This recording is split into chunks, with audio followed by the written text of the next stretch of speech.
오병이어의 사건 이후에 가버나움까지 예수님을 찾아온 무리들에게 예수님은 썩을 양식 위하여 일하지 말고 영생하도록 있는 양식을 위하여 하라 이렇게 말씀하셨습니다.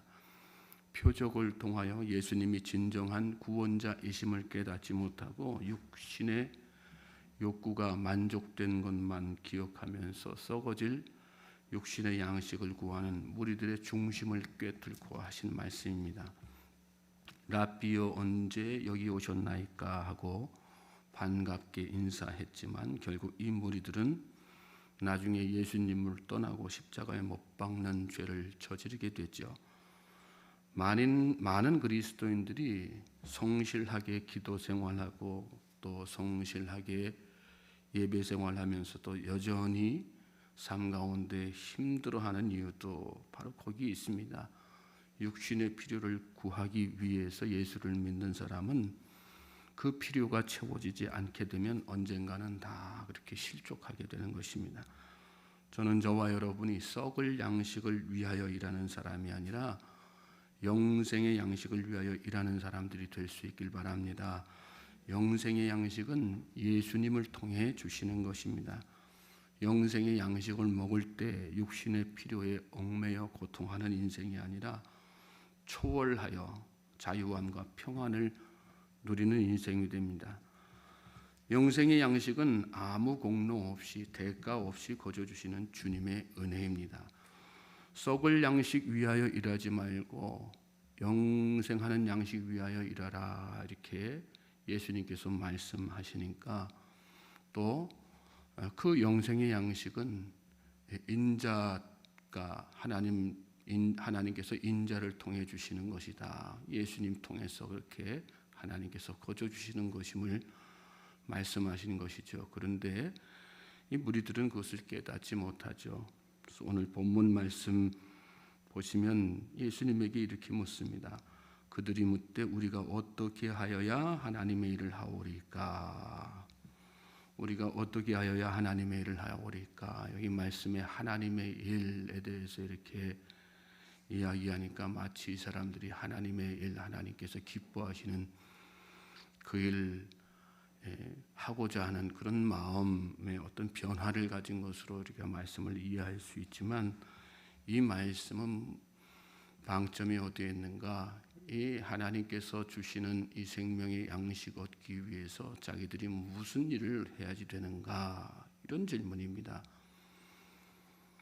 왜 이런 질문을 했을까요? 유대인들은 당시에 뭔가 구원을 이루고 의를 이루기 위해서는 하나님의 축복과 받기 위해서는 자꾸 자기가 사람이 뭔가를 해야지 된다. 그 공로의식이 있었습니다. 그래서 하나님께서 주신 율법의 본질을 깨닫지 못하고 자꾸 거기에다 이것저것 다 덧붙여가지고 그거 지키면 하나님의 축복받고 그거 지키지 못하면 하나님의 축복 받지 못한다. 너희들이 하나님의 축복받지 못해서 가난하게 살고 힘들게 살고 병들고 그러는 거는 다 그렇게 율법에 적어놓은 이런 일들 다 행하지 못했기 때문이다. 그런 생각, 행위 중심적인 그런 생각이 있었기 때문이거든요. 그래서 마찬가지로 그 얘기를 그걸 질문하는 겁니다. 어떻게 우리가 무슨 일 하면 그런 지금 라비께서 말씀하신 그 영생의 양식을 우리가 얻을 수 있는 것입니까? 그렇게 물은 거죠.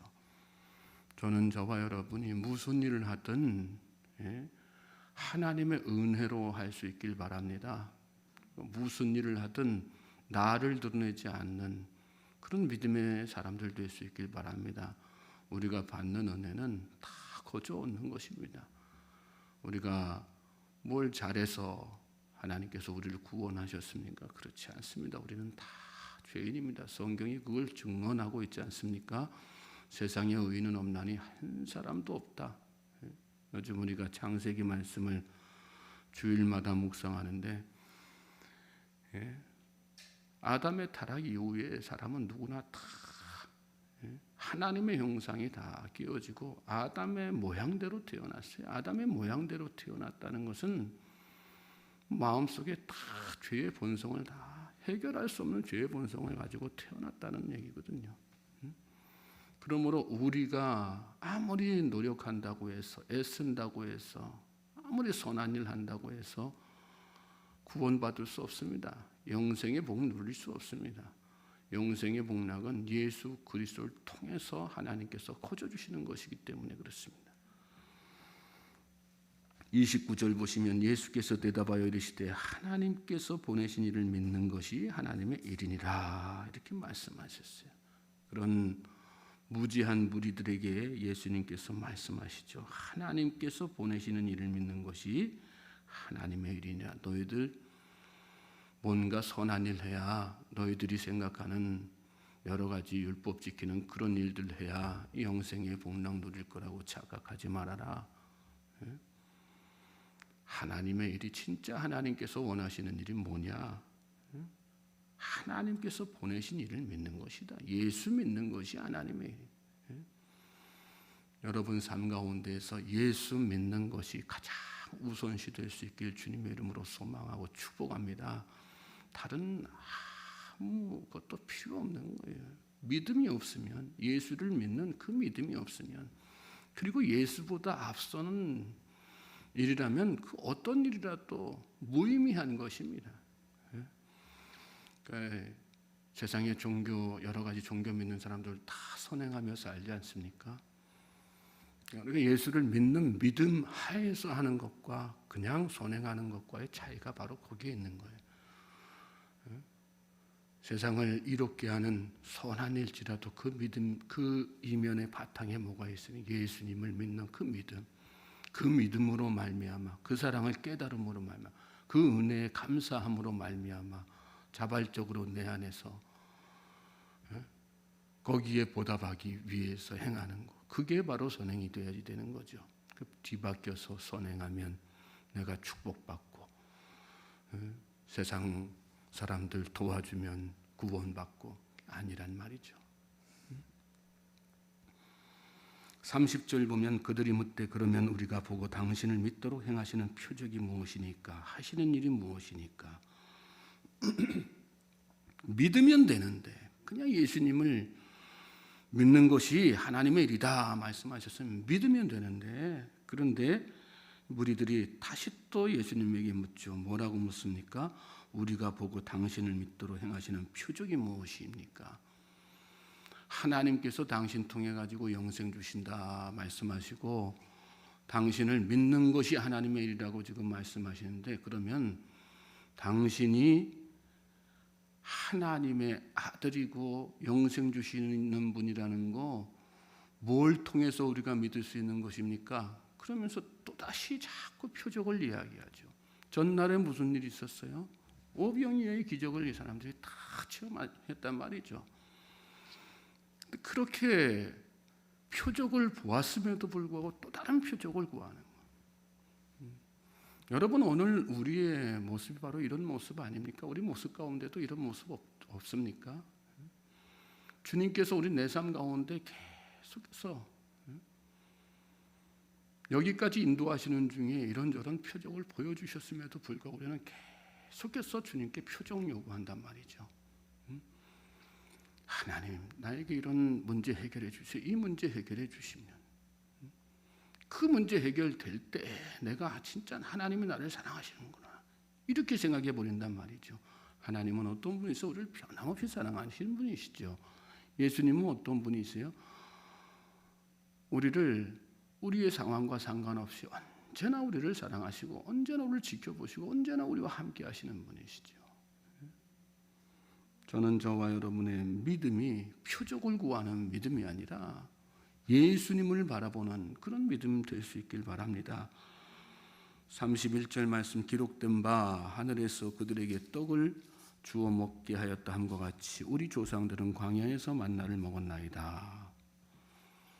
광야 만나 사건, 모세 때 만나 사건 이야기하면서 이 사람들의 생각에는 무슨 생각이 있었을까요? 메시아라면 그렇게 만나를 내려서 자신들의 삶의 문제를 다 해결하는 이가 바로 메시아다. 메시아 통해서 모여야겠다는 거예요. 자신들은 아무 노력 없이 그렇게 주어진 메시아 통해서 주어지는 그런 음식 먹고 살겠다, 그런 생각, 세상적인 아주 욕망이 거기 가득한 것이죠. 32절 보시면 예수께서 이르시되 내가 진실로 진실로 너희에게 이르노니 모세가 너희에게 하늘로부터 떡을 준 것이 아니라 내 아버지께서 너희에게 하늘로부터 참떡을 주시나니 하나님의 떡은 하늘에서 내려 세상에 생명을 주는 것이니라. 모세가 준 것이 아니라 하나님께서 주신 것이다. 하나님께서 모세 통해 너희 조상들에게 주신 것은 육신의 필요를 채우려고 하신 것이 아니라 하나님이 하나님 되심을 만백성들에게 드러내 주시기 위해서 참떡 주신 것이다, 그 말씀하신 거죠. 본질을 잘 깨달으라는 말씀입니다. 그러면서 하나님의 떡은 하늘에서 내려 세상에 생명을 주는 것이니라, 이렇게 말씀하셨어요. 주님은 저와 여러분의 생명 주시기 원합니다. 우리의 육신의 필요를 채워주시는 뿐이 아니라 본질적으로 우리에게 생명을 주시고자 하시는 분, 영생의 삶을 살게 하시는 분이 주님이신 것을 여러분 잘 믿으시기 바랍니다. 우리가 살면서 여러 가지 삶의 인생의 난관을 만나면 그것이 먹고 사는 문제든 또 질병에 관한 문제든 하나님 앞에 채워달라고 또 고쳐달라고 기도해야 되겠죠. 그러나 그게 목적이, 본질적인 우리 신앙의 목적이 돼서는 안 되는 것입니다. 우리 본질적인 신앙의 목적은 그것을 초월하는 영생의 삶을 사는 데 있어야지 되는 것입니다. 오늘 이 하루도 그런 믿음으로 생명의 양식 되신 예수님을 구하는 저와 여러분 되시길 바랍니다. 하나님의 놀라운 축복이 여러분의 삶 가운데 차고 넘칠 줄로 믿습니다.